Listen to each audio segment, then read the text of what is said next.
Be sure and tell them Large Marge sent ya.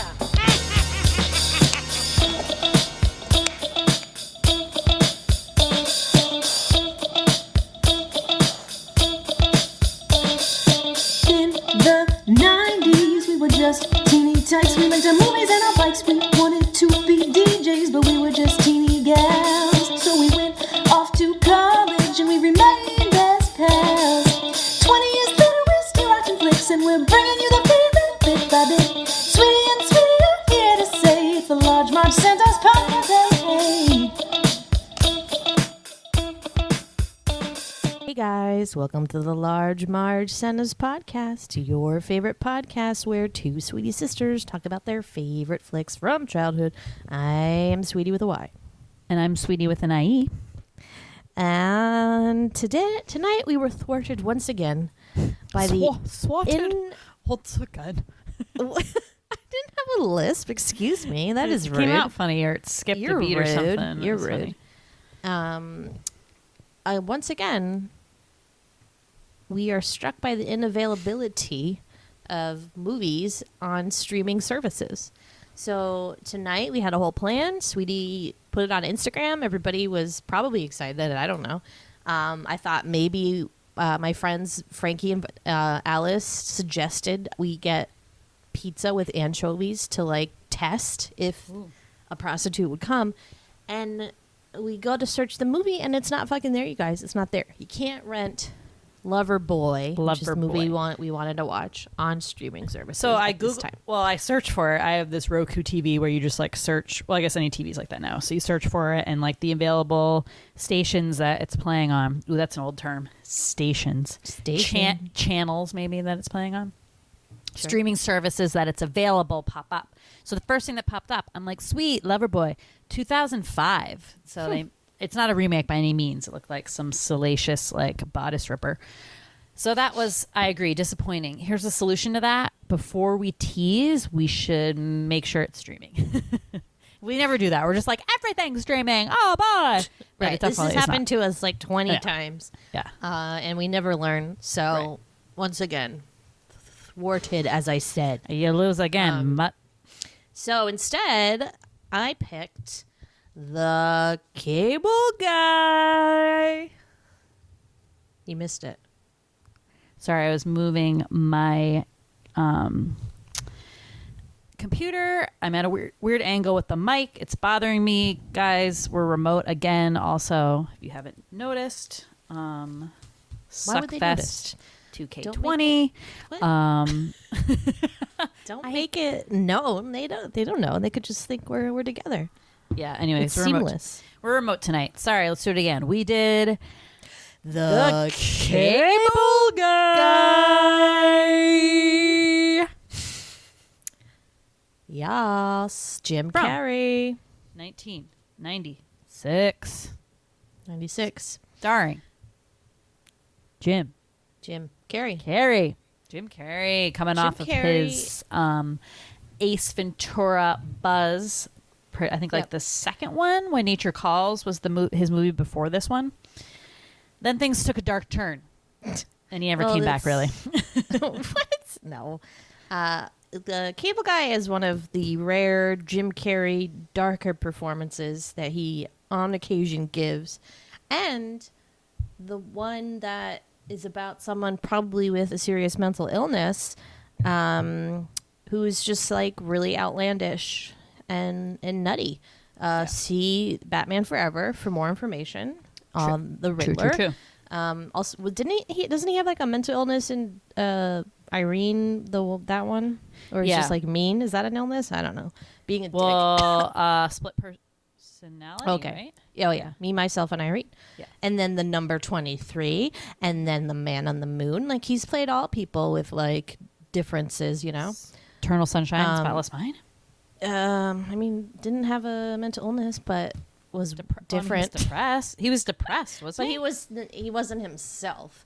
Yeah, I mean, I guess he was depressed. I don't know. It's not like a facet of the movie, but yeah. So Cable Guy, dark comedy, I would classify this as. Right, and I feel like this movie like got really took a lot of flack, and here's why. I mean, you had Jim Carrey playing these like elastic, funny characters with maybe like not like a ton of dimension and were silly, but you like still liked him. This movie, as Sweetie said, dark comedy, and you know, he's somewhat unlikable as this stalker. It's a stalker movie, actually. We brought this up when we did Swim Fan, right? As a famous stalker flick. So I mean, Ryan Ferguson technically brought it up, but Right. yes. Right. So I think people were too hard on this movie, and I think I was growing up because I'm such a big fan of the Jim Carrey, Ace Ventura Jim Carrey, and Dumb and Dumber Jim Carrey, that this is such a departure, and that was really off-putting, I think, for a lot of fans, and then they immediately kind of like dismissed this movie, because I feel like I did. And upon this rewatch, I'm like, this is like a pretty like clever good movie, I'd say. And it definitely like has its place, probably from like one or two scenes that really like stick out and have continued to be like through the years people like still talk about. I mean, it's a little bit of a bro movie, I think, that like dudes love to quote kind of a movie. Really? Yeah. I don't just know feels if like I've ever heard a quote from the Cable Guy. Yeah. What's a no. quote from the Cable Guy besides Well- Cable Guy? There's a lot of them. Name one. I'm not a bro that quotes this movie. And bro's a negative term. I just mean like guys in general, I think, like this Cite movie. your and- sources. That's all I have to say. But yeah, so it's a funny movie in its own way. You know, it's like very quirky. Yeah, it's I think they dubbed it kind of like a spoof of the stalker genre. So if you look at it in that way, I think it's more likable at any rate.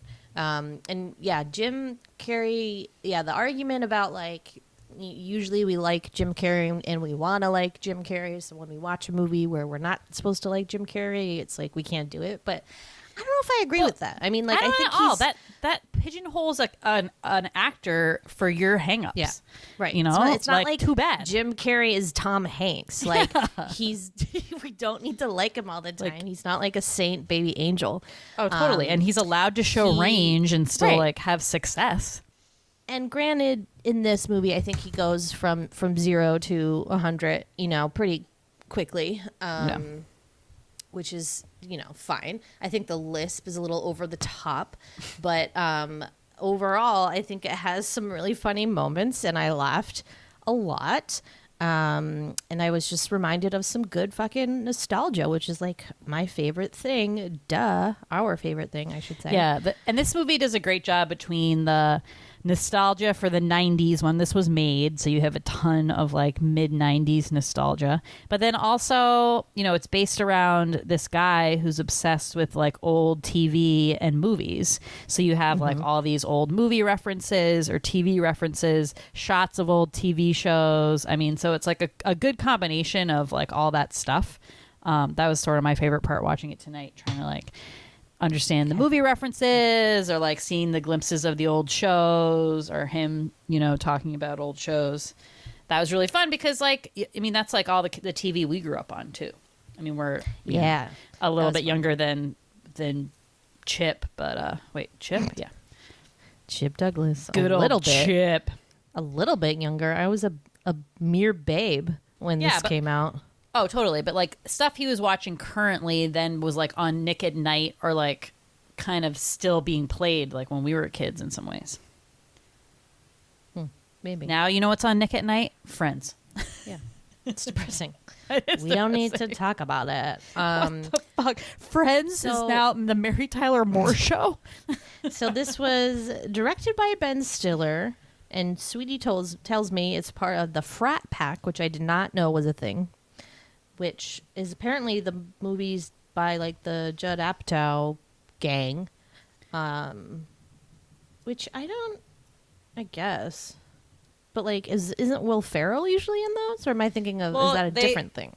Well, they put like Ben Stiller, Owen Wilson. Did they say Jack Black? But he wouldn't like be in those. But Judd Apatow is credited for doing some of the writing in this one as well. Directed by Ben Stiller, yes. I forgot Ben Stiller was a director. And this is actually one of his only ones where he didn't like put himself as the main character. I don't know what that says about a director who like What constantly. are the other? Oh, let me read them for you because I had to look them up. Good. Okay. Good. Reality Bites. Remember that one? Okay, I saw Sure. that in the movie theater when I was like Wow. 12 years It's a little old. too- My friend Lindsay what? Malatesta. I know. It's a I little think too we old for you. I think we went with her mom, and it was like so. That's Winona Ryder, Ben Stiller, and Ethan Hawke. Ethan Hawke's like the cool guy. Ben Stiller's kind of the nerdy guy. They're both like fighting for her affection. Anyway, can't believe I saw it in the movie theater. It makes me feel. Again, I was way too young. Zoolander, Okay. Tropic Thunder, Secret Life of Walter Mitty. Ah. And then the only other one he hasn't put himself as a star is the one he did recently, which was the TV like series Escape. Escape from at- Denimora, which is Yeah. like the least Ben I Stiller know. thing of all. And I'm like, Right, did you so- really do this, Ben? Huge departure. Like what made him decide? I listened to a podcast actually where he described that, and he brought up why he decided to do that project, and now I don't remember why. But what a departure, right? I mean, all those Maybe, other yeah. movies like really have some like kind of similar Right. stuff. And he is in this movie, but he puts himself, I think, very smartly as a super weird like side plot where he plays these like twin brothers. One of them has killed the other with a gun. And so the trial, which airs on TV throughout the movie, is kind of like pasted throughout the film as like little like guideposts, markers of the film, if you will. And I think meant to be like a commentary of the time of obviously O.J. Simpson, how like court TV was like a big thing in the 90s, right? Yeah. I was Remember? never into it, but I remember that like the O.J. Simpson trial was super big deal, and like everyone was talking about it, and it was that thing. And Remember there's- that show like Hard Copy or A Current Affair? Like Yeah. remember they all had kind of that. It was sort of that true like like almost like true crime kind of style. These like weird crimes that were happening like all over the country, and they covered them. I guess I don't know. I feel like what were those Just shows and why were they so showcase- popular? Showcase crimes and cases and court Yeah. cases. I don't know. We had a weird obsession in the 90s with television, I think, and it was you know MTV was really picking up steam. People, this movie comes in the 90s when other movies like Josie and the Pussycats and different years, but like similar themes about how we are like taken over by these media conglomerates and we're so obsessed with what's on TV, and that culminates in this great moment at the end of the movie that where like all the TVs go out and everybody's like, what do I do now? And then they're like, oh, a book. And then it's like, it's just, I think it's funny, and it's obviously meant to play that commentary, but at the same time really putting Jim Carrey's like nuttiness on full display, magnified times like 20. Yeah. He gets to be like as outrageous as he could possibly ever hope to be in his life, probably. I think Right. even like Ace Ventura, I feel like this character is more over the top than Ace Ventura, because Yeah. Ace Ventura would have those moments, those little quiet moments of like when you could see through it and be like, oh, he's a real person.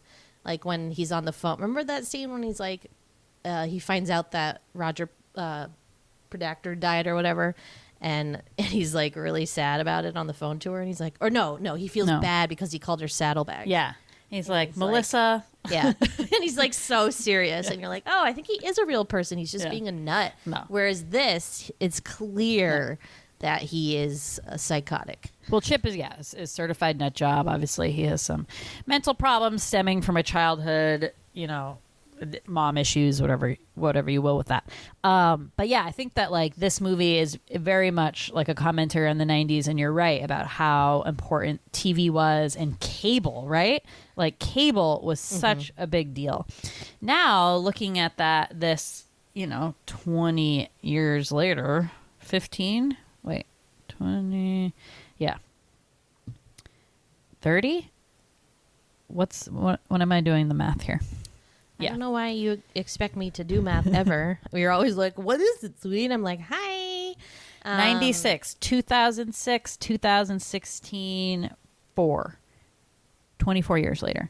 So with that gap and how cable has basically disappeared, to find someone who has cable, like I think Carol still have full on cable? That's full on cable, right? I don't know. She goes back and forth. It's like whatever the deal of which is just like how our childhood was too. It's like, oh, we switched to we got HBO this month, kids, and like one year we had Showtime and one year we had Cinemax, and yeah, but cable was huge. Cable was had huge. satellite dishes were big. Right. Satellite dishes were big. Having all those channels, it was sort of like a a measure of like how successful you were and how well you were doing, like society almost. If you like, oh man, I got all these channels, like look at me, and you would never be able to like watch all those channels. Like it was kind of insane how many channels you could have. 75% of them were trash. It was like, here's another news program. There was a channel that was just nutty. Like infomercials. Like, no, thank you. Right. So it did get really nutty. Yeah, but do you ever remember the time, like, remember when we had the first iteration of, like, the guide on the TV where you just, like, press the guide button and it told you what was on? Like, that was the biggest revolutionary thing. Totally. And I don't even know when that happened. It was probably, the 2000s. I still think it is. Something. It's still fantastic. But just think about in the old days when you just had to flip through, like, on a whim, or open up the old newspaper or the TV guide and figure out what was, and you had, oh, what time is it? Oh, this is on. And like, it's like, it's just so funny now that we have content on demand. And like, there's a scene where Chip is like talking about the excitement of cable in the future, and he's making all these predictions that actually are like very true today. Which I thought was funny. And it's just wild, man. Technology's wild. How it just changes so rapidly. And what will the next iteration of it be, right? Because like cable was a big deal. Then everyone made a big deal about cutting the cord. So then you had everyone kind of going to these streaming platforms, and then these channels tried to accommodate that. So now like every channel has their own streaming thing. Now I'm almost like over TV again. Like I feel like, I don't know, I'm like barely watching TV and I'm sort of sick of it. You're too busy. I'm the guy. You have a social life. I'm the guy at the end of this movie who's like, oh, I mean, I always have read, but like, yeah, like a book. I don't know. TV is just like there's just too much out there for me now, and it's so overwhelming. You just don't have time. That I just so like quit. You're all blocked up in the backlog, so you don't have any time. Right. So it just feels overwhelming to you. Right, but, exactly. So I can't still watch love any. TV. I'm still a TV head, couch potato. You always were and always will be. Well, thank you. Jeez. I get my you pleasure. Say that like it's a bad thing. I know you do. I have a lot of knowledge, and I think it's great. Well, that's the thing now. TV isn't trash. I mean, I think there's pretty like educational / entertaining TV, which is kind of where we've come, I think, in this whole thing. But I'll be interested to see what the future of TV is. I don't know. Is that 3D television shit coming out? Is that even like, who cares? Still 3D being is made? dumb. 3D is the biggest rip-off in the world. I agree, but remember we talked about this with another technology. Like, what else can happen, right? Like, we're at this like smartphone phase, but like, what is after in the movie? That? We're gonna put ourselves in the movie. I think that'd be pretty scary. I don't want to be in a movie. I'm watching a movie to watch it. Like, I don't want to be in it, right? Well, I don't know. We'll have to ask Chip. Well, I just can't wait till we have this podcast in 25 years and be like, yes, wow, like, remember talking about the cable guy and trying to imagine like what the future would be? We nailed it. Nailed it. Ooh. So with that, I mean, the other thing is though, guys, there are maybe 50 people in this movie who are like very well known today. I would think, maybe not like super well known, but character actors enough that you would recognize them. So I mean, we're not going to be able to say all of them, but just a couple to rifle. So the main character in this is played actually by Matthew Broderick. Who would have thought we did 2 Matthew Broderick movies in a row? Yeah. We did Lion King last week. I know. I was thinking that too, and I stand by my point where he is like, other than Ferris Bueller, he is a dud actor to me. Yeah. I just like do not think he's got anything. He's just like so wimpy and weird when he's not Ferris Bueller. Like it's like that's the only one where he was able to like come out of that like weirdness. Oh, totally. I'm willing to give him another shot. Like if anyone knows a good Matthew Broderick movie that'll like make me like be on his side, but The in my mind, producers. dude, he is a sucky actor. I'm just like, you're boring. Like, yeah, like I don't know. I have no connection to that guy whatsoever. And you're right. weird. Like, it's just like, oh my God, he just was so like charismatic and Ferris Bueller. And it's like, what happened to you? Yeah, what happened? What happened? I don't know. What happened? Leslie Mann, the movie she actually met Judd Apatow on, which is cute. My question about her is: has Leslie Mann ever not been someone's wife or girlfriend in a movie? Has she ever had a movie where like she is the main character? I don't think so. What about that one where it's like her and Cameron Diaz and Oh yeah, the other Kate woman. Upton. Yeah, But, that was like. I mean, kinda she's still one. someone's wife, but it's like, Yeah. you know what I mean? Like, I feel like Yeah. she could never be a single woman in a movie. It's very bizarre. She's like the Judy. Who's the woman that's always like the friend? Greer. Judy Greer. She's like the Judy Greer of like girlfriends of like. She's just always the girlfriend. Yeah, she get that bitch her own movie. That's all I can say. She's funny. She's funny. But maybe she's like the cilantro, and it's like Yeah. you can't do too much with her. Doesn't work. I don't know. Jack Black as kind of a straight man, which is very strange. He plays Matthew Broderick's like best friend. He's kind of douchey and works in like the film biz, and he's super skinny. So, little baby Jack Black. Yeah, he is a baby. Yeah, He's a baby. baby for sure. We got Owen Wilson making appearances. We got the His hair looked weird. He had like he too looks- much of a forehead. He's just a strange looking creature. I just will never get past the nose for me. It's like I can't get past that. And then we have Albert from Look Who's Talking, plays Matthew Broderick's dad. The woman from Silence of the Lambs, the mom. Yep. The cop from Silence of the Lambs. Yeah, who gets that was his weird. face like taken I had to off. look up that guy. And I'm like, it was one of those moments, and we had this a lot. We always call them sweetie alums, right? But it's like you see someone, you're like, that guy's in something else, and you're like racking your brain for a while, and then you finally go to IMDb. Yeah, the cop who gets his face carved up in Silence of the Lambs, and he plays a cop in this. He's a cop Which- face. Yep. Cop face. And Jim Carrey does a Silence of the Lambs spoof with the chicken skin. Mm-hmm. Also, we have Andy Dick. We have Janeane Garofalo. We have Skippy from Lois and Clark, and the guy from That Thing You Do. We have Bob Odenkirk. Did you see Bob Odenkirk? Yep. Just like it's just crazy, guys. It's crazy, like the people that kept popping up in this, and for like split seconds, the guy from Tenacious D like cameo at the end. It's The hair wild. plugs guy from the Sex guy. the Sex in the City episode where Miranda gets braces. Oh no, Miranda is getting Her egg. her is looking into egg- getting her eggs frozen because she has a lazy ovary or something like that. And then she's like, and then he's like, should you really be doing that? Like, isn't natural selection telling you like you can't reproduce or something like that? And she's like, I'm not going to take like lectures from a guy who's doing crop rotation on his forehead. And so the actor. Okay, this is what I'm trying to figure out.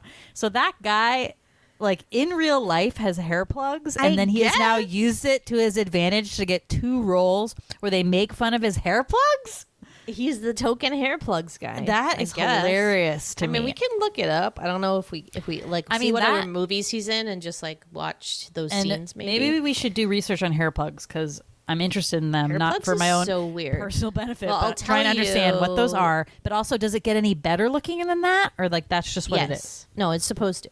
So, actually, I don't know. Is hair plugs the same thing as like a hair transplant? Because John Gosling got hair plugs or a hair transplant on John and Kate Plus 8 once. I think it and is it the was same. Super nasty. You plug it in with hair that grows into like the follicle. Yeah, you like implant it into the follicle, and then sometimes it like takes, and sometimes it doesn't. So I think Whose hair is it? Yours or somebody else's? I don't know, but like it's nasty, and sometimes it works, sometimes it doesn't. And obviously, the hair plug, that look of like chia pet kind of hair, bad. I think is indicative of it not working. But yeah, it's the worst thing I ever saw. Like, just forget about your hair, go bald. It's not the end of the world. You'll survive. Terrible. We push babies out our vaginas and have to get them like literally stitched up. So I think you can handle not having hair. It's not the end of the world. But so yeah, so many people and more that I missed. Probably I can't get them all. Can't get them all. Can't get them all. Nope. Okay. Super long intro, but the plot is not too extensive. Yeah. So I think it'll fly by. Right? It's time for the sweetie synopsis. Yeah. Sweeties. Oh, I'm going to butcher this, but it was like, I hope you brought your swimsuit because you're going to be channel surfing in no time. Thought you'd do the medieval times one. Stop. No, I'm doing that one later. That's my favorite line of all okay. time. I know. We've talked about it before, I think. Okay. All right. Steven or Steve? Steven. Steve. I forget. Steve with a PH or a V? He doesn't look like a Steve. Yeah, he's a Steven. Has just moved out of he and his girlfriend's place. He proposed marriage to her and she said no and then kicked him out, which is like an interesting concept that we don't have time to get into, I guess, fully. But yeah, if you're living with someone and someone proposes marriage to you and you're like, no, you're probably not it's probably not a good match. And it's not even that it's not even like you need to get married, but you could be like, I'm not ready yet or whatever. But this seems like she just doesn't like him. Why did she kick him out? I'm sorry. Robin seems like a Looney Tune to me. She seems also kind of crazy because of that reaction, number one. Number two, how she's kind of teasing him and continuing to say, I love you, but then being like, oh, I thought having space meant we'd go on dates with other people. She just seems like a wackadoo. I'm sorry. What is wrong with this woman? Yeah, I kind of feel for Steven, and I think he should let her go. Yeah. I think it's a flawed relationship. But so Steven's got his own place, and as you do when you get your own place, and you get your cable installed. So he calls up the cable guy, and of course it's the classic cable guy time window of between 8 a.m. and 6 p.m. or something. Well, and you're he says, great. This is funny. Oh yeah, that was one of the first jokes. He's like, well, the cable guy said that he'd be here between 8 a.m. and the end of my life. Which is so true. It's so true. I think it's a little better now. The last couple times I've had to get cable installed in my apartment, I think Verizon's always pretty good about your window is a 2-hour window instead of 2 or an 3 8-hour hours window. now. Yep. So it makes more sense. But so he's waiting around all day for him, takes a shower. Of course, as soon as he's in the shower and has lathered up the shampoo, it's always after you lather up because that's the most inconvenient time of your shower. Knock on the door, cable guy. He's like, God damn it. Now. So he's getting his robe, gets out there, and the cable guy's about to walk away. He's peeved that the customer's not there. They have this exchange where immediately the cable guy seems a little off. He's mad at Steven for coming to the door late. He's like, well, look who decided to show.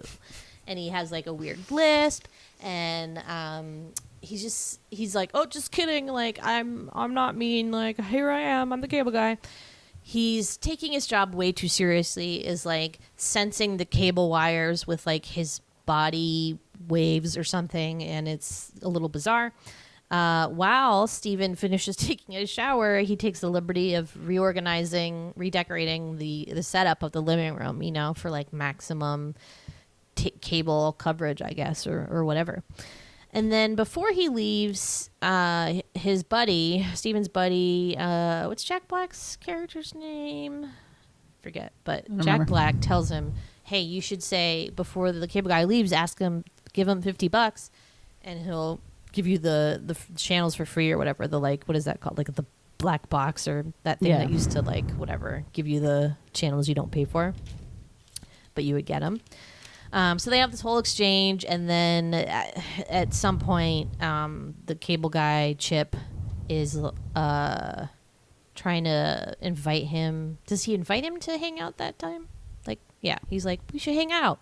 Yeah. So he gets really close really fast, it seems like, and just wants to hang out with Steven. And Steven's kind of I don't know. Okay, bye. This is just crazy cable guy. So...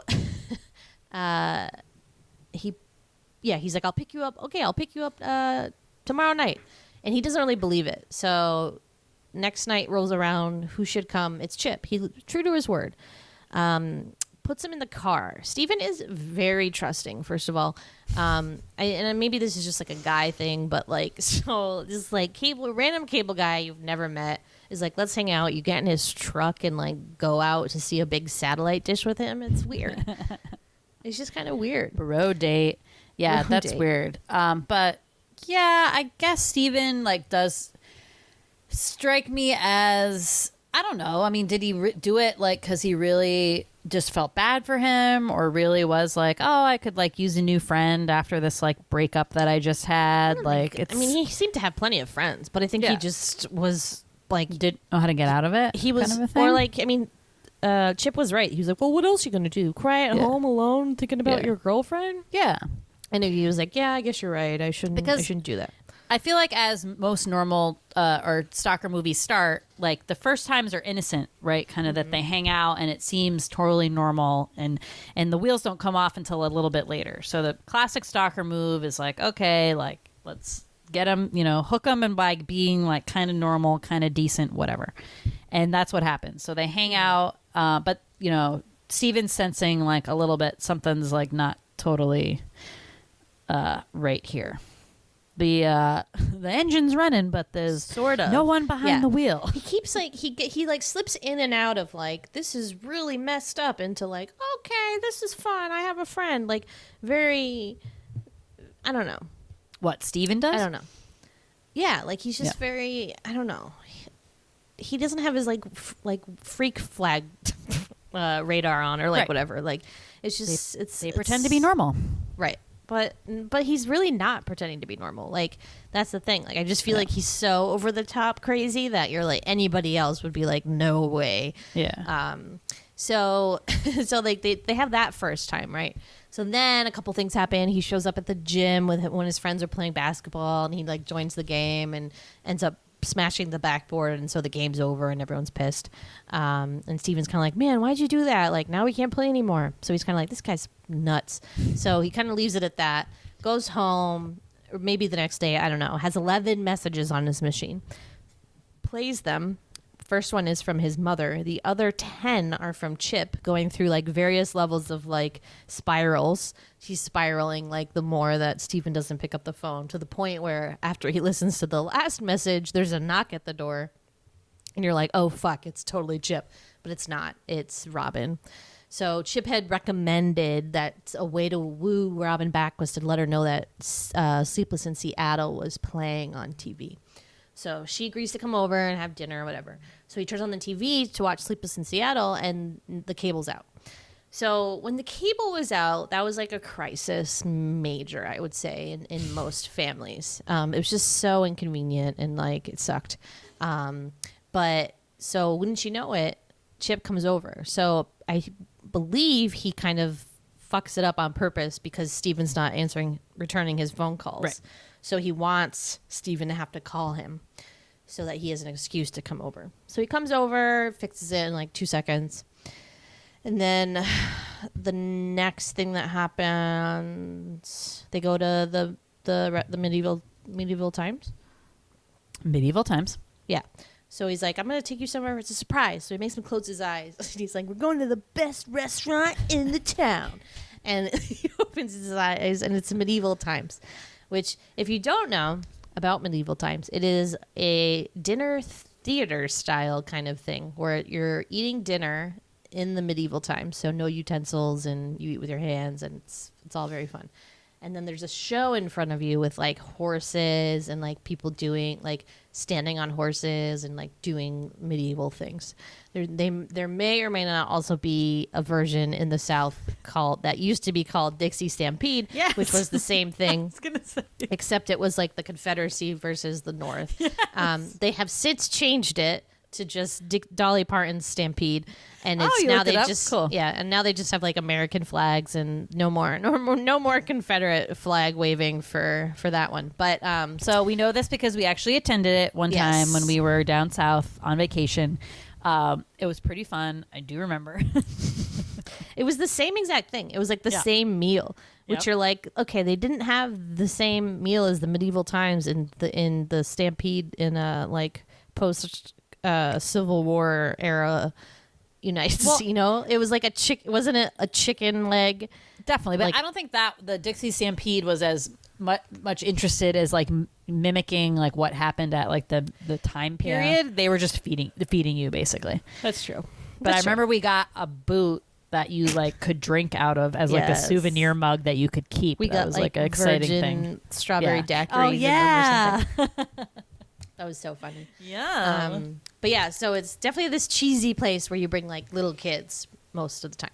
But Chip apparently is a regular, so they see them in the like VIP, the VIP booth because he gives the knights free cable. So the show starts, and then at some point they turn the spotlight on Chip and Steven. And they're like, these two brave people will duel a friend like battle, blah blah blah. So they put night gear on them, and they do this whole like fight scene. And Chip just really is like going nuts. He's like, it's like Star Trek, and he like has like lost himself like in this atmosphere, is like going crazy. They also appear to have real weapons. At one point, Chip like slices this giant axe thing, and it cuts Steven's shirt.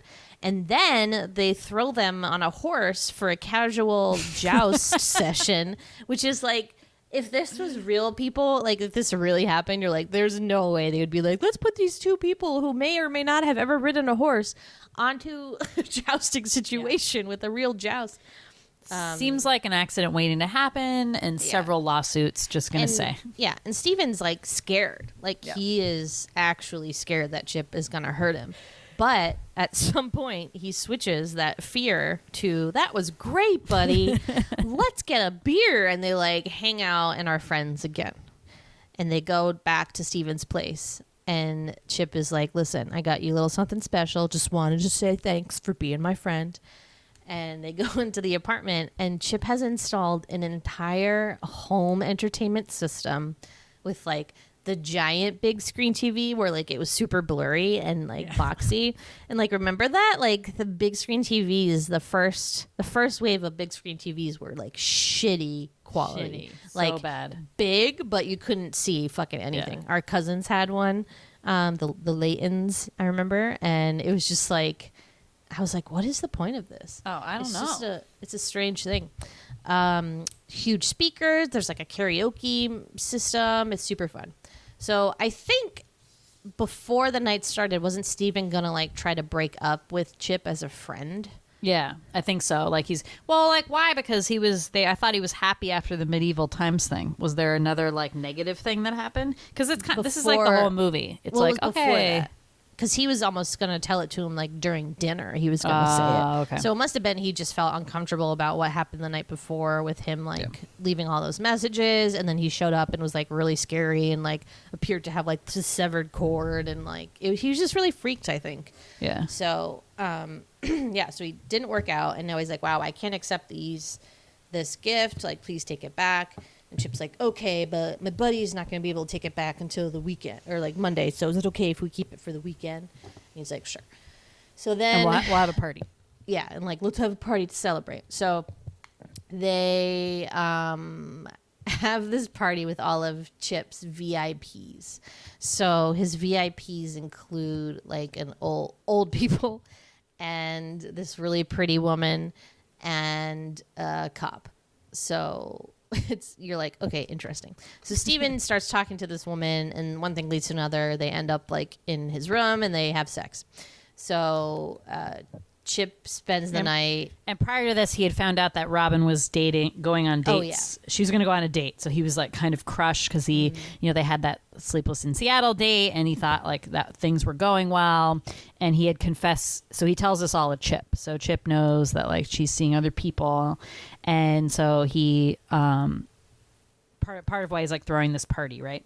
So so Steven hooks up with this girl, and Chip takes a picture of it. He sings this like that song like Jefferson Airplane. Want somebody to love you. Don't you need somebody to love? And it's like this trippy version anyway. So Steven wakes up the next day and he's like, what's her name? his one night stand.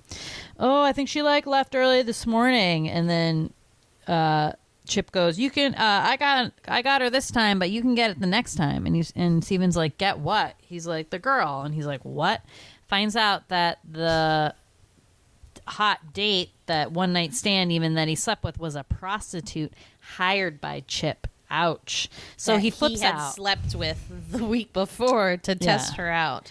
Flips out, rightfully so, and then he tells Chip to like get the hell out of there. Like again, so the movie's kind of like Chip does something bad, like Steven reacts. You know, Steven reacts, and then Chip kind of does something to like make it a little bit better. So that's kind of like the ebb and flow of this film. Totally. But he's really mad now. So, but Chip, as deranged as he is, feels like he needs to make it up to him. So.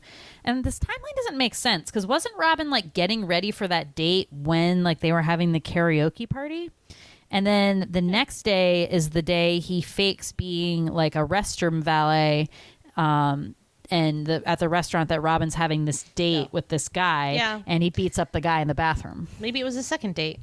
Yeah, but he was like insufferable. So I thought it was the first. He was the worst. Yeah. And Chip beats him up in the bathroom, and it's on the news, and I think Steven sees it and is like, huh, because I forget. Oh, there's the suspect sketch is like Chip, but with a mustache and like glasses. Basically, it looks like his character from Me, Myself, and Irene.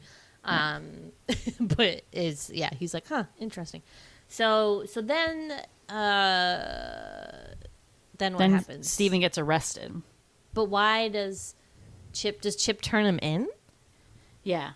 Why? Like was he mad at Steven? Yeah, because he kicked him out of the apartment for the prostitute thing. But then why did he help him beat up that guy to get Robin? Because he was going to use it like down the line, I think, to like win his friendship back or something. I don't know. So Steven gets arrested because he was accepted stolen merchandise. So we come to think that Chip, that was a stolen entertainment system. Steven's in jail, but like. Chip comes and visits him, and he tries to tell people like, this is the guy that framed me, and no one believes him because again, the cop is like the guard, one of his regulars. He's like, oh, hey, Jim. So he's fucked, but he gets out, and Chip's right there in his apartment. He's kind of just like, listen, man, I've had it with you. Like, you are done. And then he goes to his parents' house with Robin, right? And who should be there to open the door but Chip. So Chip's at his parents' house. No big deal. They play a game. Everyone loves Chip. And Steven is really mean to him. And they're like, why are you being such a dick? Like, he's a nice guy. He's funny. And I kind of hate those kinds of plots in movies because it's like, you've known Steven your whole life, or like his family anyways. But I mean, like Robin, who knows how long they were together. But she's known him longer than she has known Chip.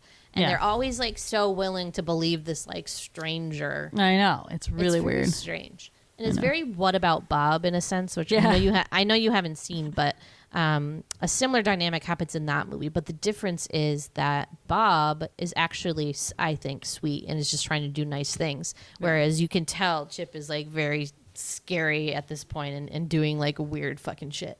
So yeah, at this point it just really unravels. I think. Chip.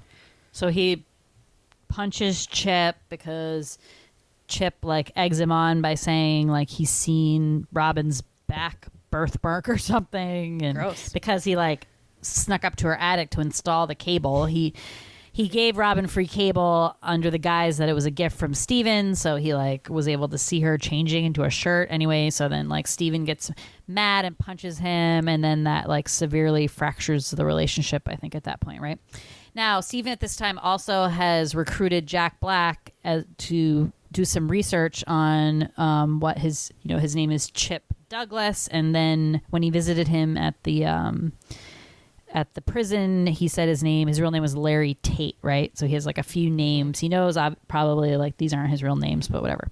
So Jack Black does some research and finds out like all the local companies have like recently or in the last couple of months fired a cable guy and they has all these different names. So they're all names from different TV shows. So you have the Chip Douglas, which was from My Three Sons, Lawrence Tate was like a neighbor on some show.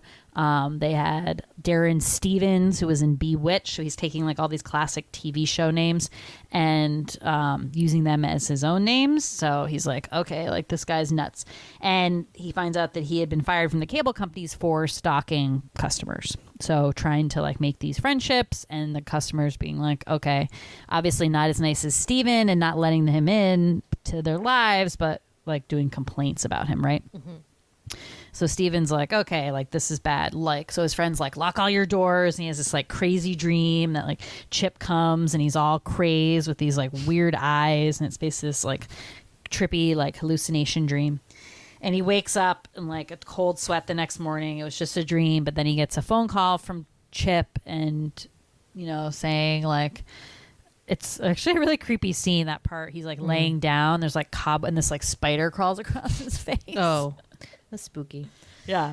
So he's just like, oh, I don't know. He just says like weird stuff, and he's like, oh, I gotta go meet a friend. And Steven figures out that he's like stalking Robin now, and he's gonna go like kidnap her, which is true, right? Mm-hmm. So he goes to Robin's house, arrives too late. The very neighbor lady with a lot of information knows she left with the cable guy and like basically where they were going. He says something about the information superhighway, and that's what he had said to him when he first took him to the satellite dish. So he drives the satellite dish and he finds him there, right? It's pouring rain. Robin's like, he's, you know, doing his whole spiel about how the world's going to be, you know, connected by TV and all that stuff. And Robin's like, I want to go home. Like, get me the hell out of here. But she's not like that freaked out. Like, I feel like she could be more freaked out. Yeah. I mean, she's like buddies with him after like a lunch date and whatever, like hugging him all the time, whatever. So she did like really trust him a lot. But then Steven shows up and it's sort of like a showdown. I don't know like when he has the time to tie Robin to like the top of the satellite dish. She's like hanging from the middle of it. Oh, yeah. It's extreme. Yeah. Extreme. But they talk him down, and then the cops show up in like a helicopter, and they're like, but only because they're trespassing, not because Chip has kidnapped a woman and tied her to a satellite dish. They seem to not be too worried about that. Right. And then Chip's like, I have to make the sacrifice, and he like jumps off the satellite dish. And then there's like this long fall as everybody on their televisions at home are watching the verdict on the case where Ben Stiller's the brothers. And so he's falling, and then he slams and he disrupts the cable in the whole like city. So no one knows what the outcome of the case was. And this is before social media, so you couldn't like Google it and figure it out. So everyone was pretty pissed. But Chip doesn't die. He luckily lands exactly like 2 degrees left of the big spike thing that could have killed him. Breaks his back, gets taken away, and then it ends with like the EMT being like, "You okay there, buddy?" And and Chip's like, "Am I really your buddy?" And then you're like, "Oh, that's the next victim of this guy." So yeah, so it's an interesting plot. As Sweetie said, a good ebb and flow of that rhythm of being like, "You're crazy." Just kidding. We can be friends. Kidding. You're crazy again. Yeah. Get the fuck away from me. And like, Which it just like escalates. in Which reality, is every stalker movie. Yeah, which is every stalker movie. Right. That's exactly what happens in every stalker movie, though also can be true life to friendship as well. I mean, I think sometimes like people will like do something nuts and then they're like, okay, like I'm sorry, like I'll never do that again. You know, that is kind of like how friendship can work. Obviously, this is like cranked up a little bit, but yeah, funny flick. Again, dark comedy, like kind of weird comedy. You have Jim Carrey doing like his very over the top, but in a more like, yeah, mental illness, I'd say, like kind of way.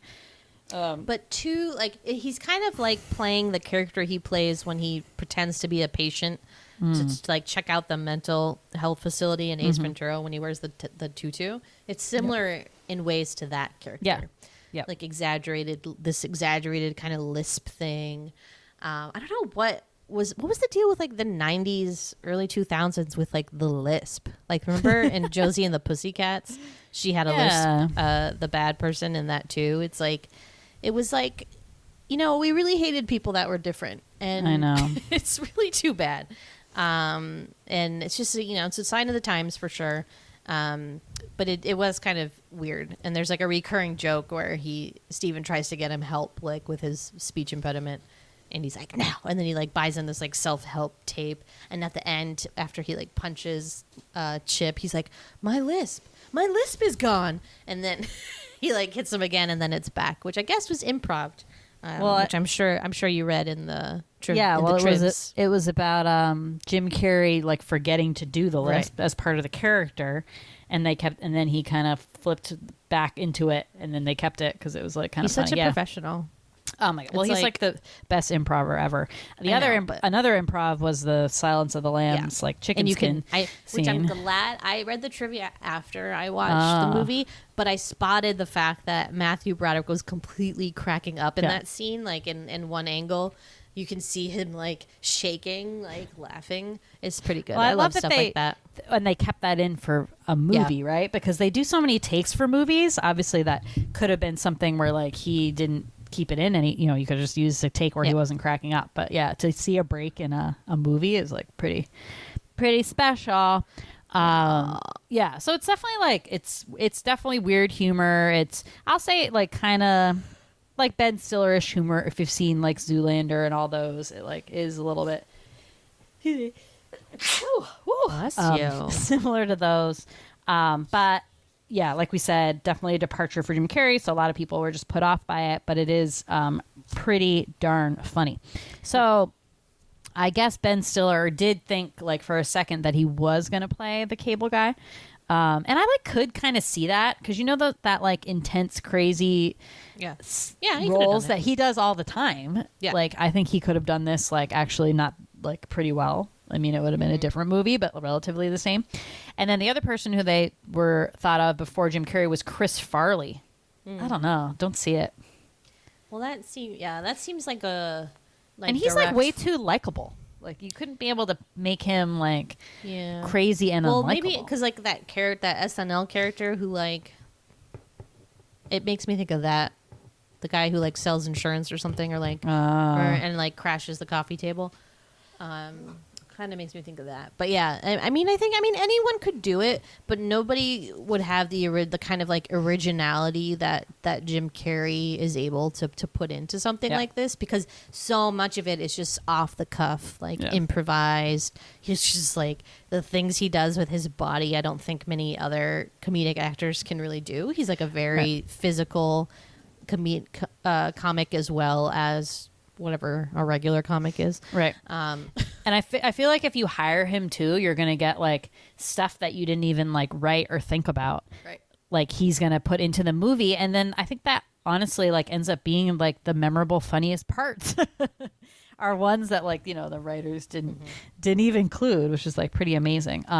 Like Robin Williams, I think was like that too. Yep. You put him in a movie, like, okay, half my job's done. Like I can basically sit back.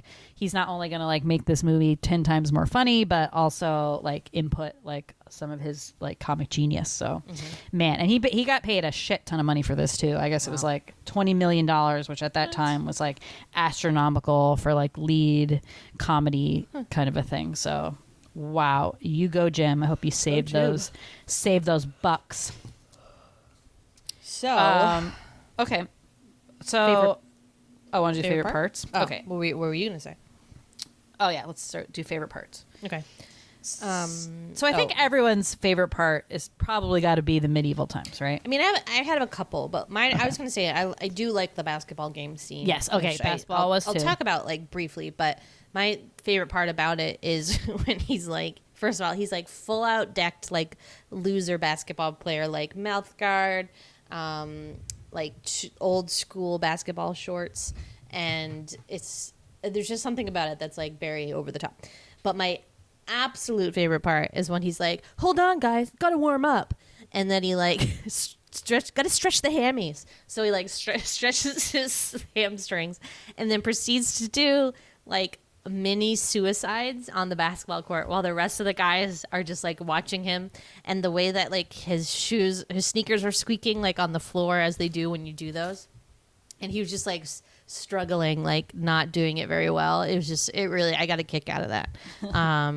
And yeah, he goes very quickly. He like plays not great at first, and he's like, "Oh, I see. We're playing prison yard rules," and then he just gets like very violent and is like doing these crazy blocks. At the end, he jumps up on Jack Black's back and soars to the hoop to slam dunk it, and the backboard smashes, as I said before, the glass, and then it's an amazing scene. So good work for the stunt double, more so than Jim Carrey maybe, but I really got a kick out of it. I enjoyed it. Reading the trivia, how they found out Jim Carrey couldn't dribble a basketball. Yeah. So they're like, okay, why don't you mime dribbling this basketball? We'll add that in like post-production. Which I didn't notice. Yeah, I didn't really either. I should have gone back and watched that scene. But I enjoyed it. I enjoyed the scene. Yeah. But you're right. I think everyone's most memorable is medieval times. Yeah. So what do you like so much about that whole scene? Well, my favorite is the interaction with Janeane Garofalo, who I just love, and to the point I added The Truth About Cats and Dogs to our list of movies to do once I saw her, because I was like, never saw it. Oh man, oh yeah, that's a good one. She is funny, man, and she's really funny in this as the waitress. Maureen is her name? Oh, I forget. She's like, my name something. Anyway, so she's like very obviously a waitress who like doesn't want to be there and is stuck in this dead end job, you know, kind of goth girl, and she's in basically like a medieval times like. But she has an anarchy tattoo like on her chest. Like it's just like it's like so perfect, and her like exchanges with Jim Carrey and Matthew Broderick are just so funny, and I just like was like, oh man, I miss her. I think the last thing I saw her in was Broad City. Was it Broad City? And she was the vet, and she's giving Ilana like medicine for the dog, probably. and like Ilana takes it or something. Or wasn't she like in a TV show, another TV show? I don't know. Wet Hot American Summer, no, I don't know. But yeah, but, I think she did that. But yeah, so I haven't seen her in a while, but she's so funny. And but like the famous line is Matthew Broderick goes, can I have like a fork and knife? And she's like, there were no forks and knives in medieval times, therefore there no forks and knives at medieval times. Would you like a refill on your Pepsi, sir? He's like, they didn't have forks, but they had Pepsi? Look, man, I got a lot of tables. This is like stuff. very real and very funny. And which like at those things, it's not even, it's not like a waitress. I mean, it is, but everybody gets the same thing right, like, for your meals. So she's really just taking drink orders, if you think about it. But yeah, so that's the whole thing. And then you have Andy Dick as like kind of like the crazy like leader of the, I don't know, I guess he's like the king or something, isn't he? That's probably my favorite type of Andy Dick character, which is the one where like he is playing someone who's crazy, but his actual character's character is like normal and like very like none of this bullshit. Like the scene where he's like, listen buddy, just get on the fucking horse. I don't think he's kidding. That was funny. That was really good. Yeah. And they're also trying to watch the court case at the end when the TV cuts out, and he's like, VIP customer, my ass. Yeah. So good.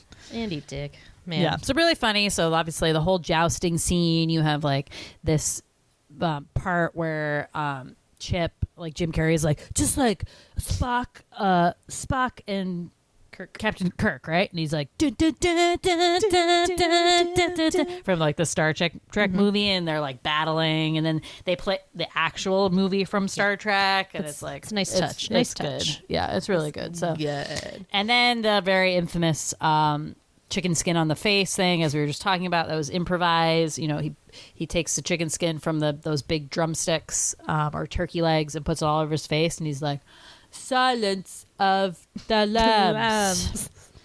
Hello, Clarice. Yeah, hello, Clarice. And he does like such a good impression, and oh man, it's really funny. It's pretty good. Real good. Pretty good. Yeah, I think you hit the highlights there. I don't think there's not like too many other scenes that really stick out to me. Other than the end, I remembered certainly with the satellite dish. I thought he died at the end, and I remember being like, because like there's all these movies that are like dark comedy or whatever where somebody dies at the end in like a gruesome way. Like, I don't know. Edward Scissorhands isn't like a full on comedy, maybe, but I thought of that scene at the end. And I guess in one version he was like impaled on the satellite dish, but they changed it. But Yeah. I mean, Jim Carrey's really wanted his character to die at the end, and he was like, I think he needs to sacrifice himself. Well, it being a comedy, that like so wouldn't fit. I mean, I think I get it if it's like a stalker horror movie, because you really wouldn't have like closure if the stalker person didn't die. And I think they usually do. I mean, she didn't in Swim Fan, but yeah, for a comedy, I feel like that just would have felt so jarring for him to just be like impaled on the satellite dish, even though that would have been like pretty poetic. But like, I think it ended just right. Yeah, I guess. All right. Anything else you need to discuss? Okay, so I was going to bring up all the classic movie references in here and seeing if you knew any of them. I didn't know too many, but I wrote them down and we can discuss. So I guess the dream sequence that was kind of like trippy 70s was from the Mod Squad. The credits Didn't of see the Mod that, Squad. but I remember when they did and the music too. A weird remake with Claire The Mod Squad. Danes, Yeah, Omar Epps, yeah. I think if I'm so. not mistaken. Yeah. And someone else. That's all I know about the Mod Squad. So, wait, Mod Squad or Mob Squad? Mod. Okay, They were Mod. That's what. Silence of the Lambs, obviously. Of course. They talked about. The basketball scene where the headboard breaks is from Highlander. Haven't seen that. Yeah. Isn't that like? I thought that was about like. No, that's like the time travel fantasy. one where you like cut off their heads to kill them. Remember? No. There's a basketball? No, there's some glass breaks in that movie or something. It's not a basketball. What is happening?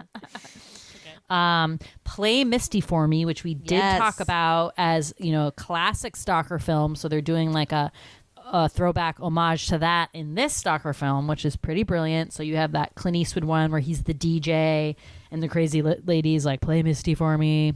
Really good old 70s movie if you want like kind of an old stalker one that's pretty decent. Midnight Express. So I don't know this one. I was not aware of it. I had to look it up. The screenplay was by Oliver Stone. But it's like a 70s movie, and it was, I guess, when he is visiting him in prison and he like puts his chest up against the glass, and then it gets all like weird in the prison. That's from this movie Midnight Express, I guess, which sounds like a little bit like the plot of Broke Down Palace, where this guy is in Turkey and he gets arrested for drug smuggling. Yeah. Star Trek, as we said. I was like, that is the plot of Midnight Express, but you meant. Okay, I see what Broke you Down did. Palace. Yeah. Star Trek, which we already said. Field of Dreams, he does say at one point, if you book them, they will come, or something like that. And then they reference Waterworld, which, was the movie in the 90s. So that came out a year before this one, I think. That was the one that like everyone loved dumping on, to the point like it was just like the worst movie of the year, blah, blah, blah. And I'm not sure if that was like because it was actually a bad movie or it just like got too hyped and then it wasn't that good. But if you look at the IMDb reviews right now, everyone's like, I don't know what you're talking about. This movie is actually not bad. And I know it was like cool to hate it in the 90s, but it's actually like a pretty good movie. Like all of the reviews. I was like, wow, this is might be one that like Time actually did that movie like a service because and it made me want to go back and watch it. I mean, it's basically like Mad Max, like with water. Pretty cool. Oh, wait. I thought you were talking about the cable guy.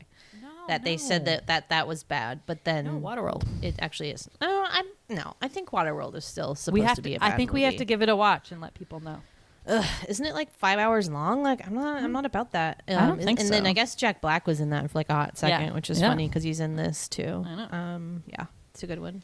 Yeah, so that was it for the movies. There's a lot of old TV references too, but I didn't write those down. He makes a like Friday the 13th noise when he's in the parking garage, like like that is Friday the 13th. I can't remember. Yeah, TV. He calls himself Password. So they played like this dirty password game, which I never Porno for some password? reason porno password. I never understood the password game. Like when I was little and I would watch it on TV, I'd be like, I don't get it. But I think I also mixed it up with like the $10,000 pyramid or whatever. And I was like, what are we trying? What is the object of this game? So yeah, I just loved it because he would whisper in Steven's ear like every time, and the way that he whispers is so quiet and like, but you can hear it. I don't know how he does that, but it's like so good. He's just like, the password is foreskin, like something. The enunciation of it, maybe that you can And almost like how lip wide read it. his Like, his that's mouth why. is, like Yeah. he really like enunciates like things. I don't know. It was just cracking me up, and they were like dirty words, but like not really. Steven's a prude. Steven is a prude. He was like embarrassed because his partner was his mom, and like he had to like try to get her to guess words like nipple, or I forget what the first vagina or something. Well, it's like Steven, you're not like, I don't know, you're not 10 years old anymore. It's like we're all adults. Right. Like your mom clearly knows what a vagina is. Like there is that weird thing with guys and their moms. Like I don't know. It's like they can never cross that like Madonnas sex line like with their moms and talk about. It's so weird. I mean, I guess as girls, I feel like we don't really have that. No. But yeah, hell no. Boys are dumb. Oh, totally dumb. Dumbs. So this was, I don't know if you saw this in the trivia, but I guess there is an as of yet unconfirmed fan theory that the reason they interweave the side story of the Ben Stiller's like pretend twin brothers who one kills one is that they think that Chip is actually the one that shot the brother and then framed the other guy for it. And the two reasons for that are, number one, in the beginning when Chip is like setting up the cable, he turns that on. He's like, oh yeah. He's like, I hope that fucker fries or whatever. Yeah. And then number two is because there's that MTV News one, and they're playing the 911 call from the case. Let's hear it now. And to me, it sounds like Ben Stiller, but there's two things in the trivia that are like, it's actually Jim Carrey that is saying that. Yeah. And I watched it again, and it still doesn't sound like Jim Carrey to me. Like it sounds like Ben Stiller. I know. So I don't know if that's true, and it could be another Rita Wilson is in Teen Witch situation. Yeah. Which means it's not true. But I don't know. But there were a lot of stupid trivias. I just want to say that I gave a thumbs down to two of them. Which ones? I was so annoyed. Which ones? Let me look it up. But they're the ones that are like 1 out of 50 people found this interesting. Where you're like, of course. They're just like so dumb. One was like, I don't know. The ones that are so obvious, like, yeah, that was the point of the movie, dummy. Like, it's not a trivia fact. Yeah, so I'll find it. You talk while I search. Oh, so the only thing that I have left to say is that I feel completely validated today because they mentioned the UPN network in this movie, showing that the made-for-TV movie with Eric Roberts, like about the brothers, like the brothers that Ben Stiller played, and it was like tonight on the UPN network, and I was like, ha! Finally, you guys, It's real. I didn't make it up. No one was doubting that the UPN network wasn't real. It's not doubting that all the movies you show. I don't know. Okay, so one of them that I gave a thumbs down to was, even though Jim Carrey... Oh, no, this is it. This movie is basically a flip side of The Truman Show, 1998. In this movie, Jim Carrey's character is obsessed with television all the time. In The Truman Show, Carrey's character is unaware that he's on television all of the time. Those two things are not related at all. That's like the Toy Story one, where it's like Tom Hanks was in a movie about toys. In Big, there was a scene where he was in a toy store. But that kind of a trivia, quote unquote, is in almost every movie that we do, to the point you think some loser is going around being like, let's make a really bad trivia. It's probably the same. I want to get the good likes. Yeah, it's the same guy. No, but he has no likes. He has 5 likes out of 37. It's and sad. Then the second one was, so even though Jim Carrey received top billing over Matthew Broderick, it was actually Broderick who appeared first in the film. Not a thing. Like, that's not how billing works. It's not who appears first in the movie. I know. It's That not is just in some order. clueless It's shit not right in there. order of appearance, buddy. Like, sorry, I hate to break it to you. But yeah, Right. those Sometimes two it really, is, but- really cracked me up. Here's a good Ugh. one. Director Ben Stiller and Matthew Broderick are both left-handed. Oh, wow. yay. Thank you. What are the odds? So stupid. It's I don't know. I mean, we shouldn't take too much heart in those, I guess, that people can just write anything, right? I mean, they must get there must be some sort of something. But yeah, but there must sort of IMDb must do like some sort of validating process before they Those things publish aren't it, no? not true, but they're not like trivia facts. Like that's the problem. I know. Silly, but overall, yeah. I mean, I enjoyed it. I think that it's definitely dated, and I think that some of the stuff is like a little too extreme or silly. Like I still think the lisp is like overkill. Like if he didn't have that, he would still be a weirdo, right? Like, yeah. And you're just making fun of people that have speech impediments and being like they are weirdos who might try to kill you. I think it made him like slightly more innocent, I would say, than maybe like if he didn't. He seems people. If you have a disability, I think you seem a little bit less threatening. You know, if he was like to a me, psycho, it seemed like they without did it that. as like he's a weirdo. Like only weird people have lisps. I think they did it and to are disarm not to be him. trusted. I think they did to disarm him. I don't think it was necessarily like a let's make fun of people with disabilities thing. decide. But yeah, I agree. No more lisps, making fun of lisps. I used to have a lisp. I mean, sometimes I still do. Sometimes it slips out. Can't do Very anything about it. briefly though, like Just some. only on like 3 words in the American Dictionary has Sweetie had a lisp on. It's like a selective lisp. I used to have it a lot. No, you did not have a Cindy Brady lisp. I Please. used to have it a lot. Remember the first communion? on the juice. The first communion video that we have on video where I got up in that pulpit and I was like, and we thank God for the gift he hath given us. You were just so nervous. I was so cute. So But I you're had so like a big excited. space in my front teeth, so I think that that's- contributed that was to why. it. Yeah, And once 100%. it grew, all my teeth grew together, I lost it. So hooray! Good one. Yeah. All right, so do it. Is that all, folks? Yep.